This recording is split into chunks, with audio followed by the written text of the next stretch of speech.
Lesson 30, taking a look at manual exposure mode. Manual exposure mode is what makes painting with light so much fun. Like anything creative in photography, the more automated the system and the process is, the least likely it is to be really truly creative. That's because your camera is smart, but it's not creative. You are. In manual exposure mode, you set the aperture and shutter speed and the ISO.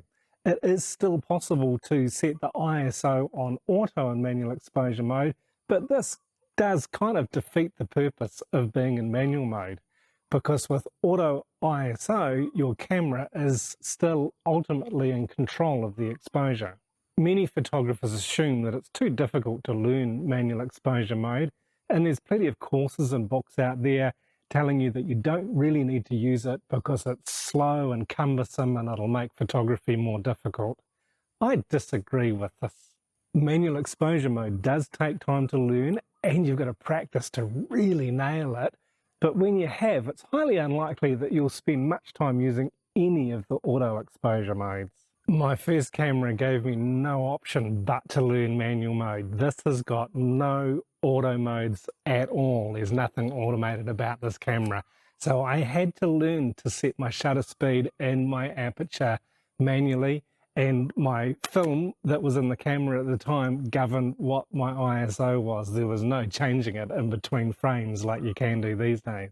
And I think it would be great if camera manufacturers would still produce such simple and uncomplicated cameras as this, because they make learning to use manual mode so much more fun and actually so much easier. Because with a camera like this, you've got so few distractions, you can really concentrate on what's important. As you've already learned in this course, you can use your camera's electronic viewfinder or live view to help you ascertain the best exposure. And this does make it so much easier than learning to use the exposure meter in the camera, but I do recommend that you get a basic understanding of how to do this as well. Using live view or an electronic viewfinder does make manual mode so much easier because you can see the effects of the changes you're making to your aperture and shutter speed settings in real time. One of the main keys to really using manual exposure mode well has really got nothing much to do with the settings you choose or how you manage them.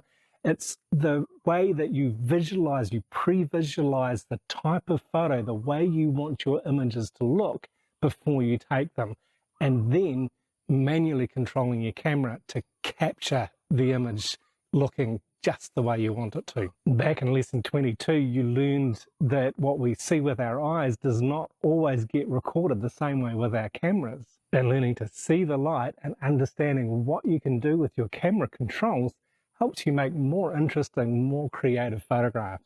When your camera is set to any of the auto exposure modes, or when you've got your auto ISO activated, your camera is going to choose to make fairly generic looking exposures because it's all calibrated to that middle grey tone. So when you're taking photos in high contrast situations, your camera is going to have to make a compromise somewhere because it won't record all of the details in the shadows and the bright area. This is where manual mode comes into its own, because you can then control what parts of your image you want to see well exposed, what parts of your image are the most important to you. And being able to pre-visualize this will help you make the most creative photos. I believe there's no right or wrong way to expose any photo, but there are technical aspects that it's helpful to understand, because then you can have better control.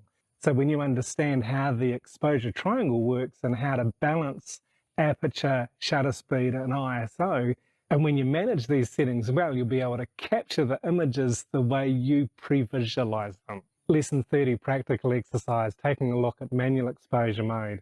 And this exercise, you'll learn more about controlling the exposure triangle to capture images looking the way you want them to. Choose a high contrast scene for this exercise.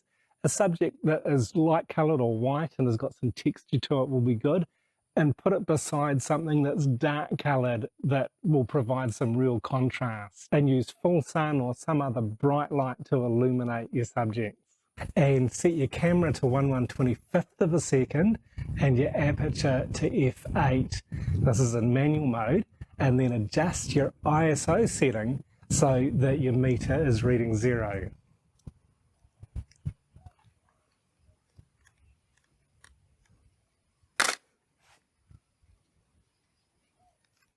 Once you've taken a couple of photos, now adjust your shutter speed so that the lightest part of your image looks the same way that you're seeing it with your eyes, and take some more photos.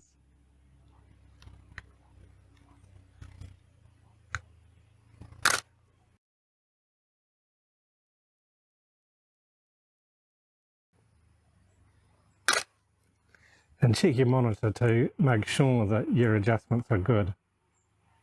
And now adjust your shutter speed back to 1/125th of a second and adjust your aperture so that these highlight areas are looking good again. So back to 1/125th. I'm getting f18. And again, check your exposure. It looks pretty good. And now set your aperture back to f8 and experiment with the darkest areas of your scene. We've been photographing with our meter set for the highlights, for the brightest part. Now I want you to do the same. Adjust your shutter speed first for the darkest areas, and then bring it back to 1/125th of a second, and then adjust your aperture setting so that the dark areas are looking how you see them with your eyes.